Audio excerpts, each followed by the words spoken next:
The House has worked its will.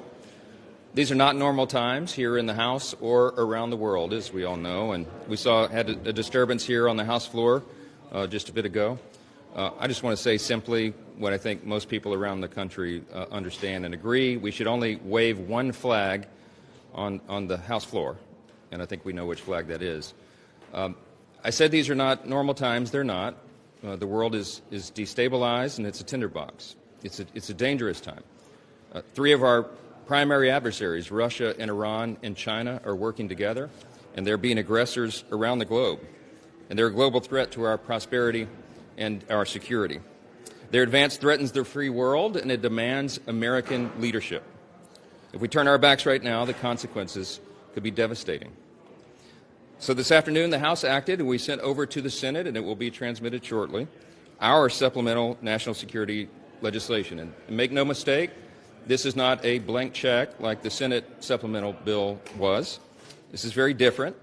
Instead of taking the path of least resistance and bringing up the Senate supplemental on the House floor, or just allowing a discharge petition to pursue, which would have had the same outcome, we gave our members a voice. We gave them a chance. We gave them a better process and ultimately a much better policy. Unlike the Senate's blank check, the House legislation has a number of very important features. It provides for greater accountability over Ukraine aid.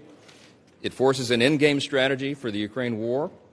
It includes a loan instrument of this foreign aid to Ukraine and the Repo Act to ensure that Russian assets pay for part of the bill. And unlike the Senate's bill, the loan system itself is a House innovation and allows for much needed insight. Now remember that 80% of the Ukraine funding will go to the replenishment of American weapons and stocks and our facilities and our operations. It also includes tough measures and sanctions on Iran and Russia and China, which most of the American people understand is a necessity and a very important thing.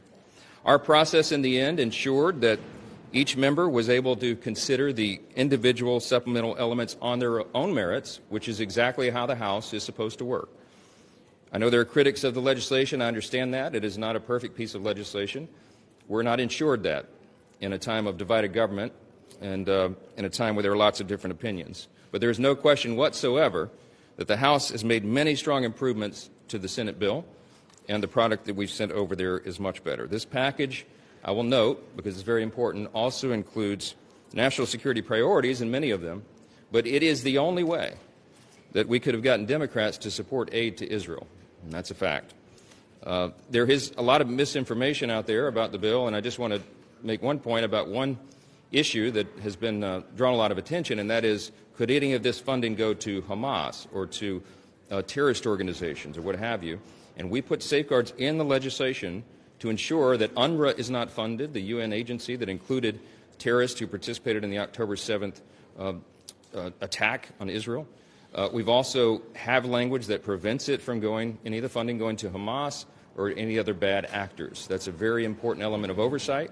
Congress takes the oversight very seriously, and we will continue to keep an eye on every dollar that we are using and investing at this time.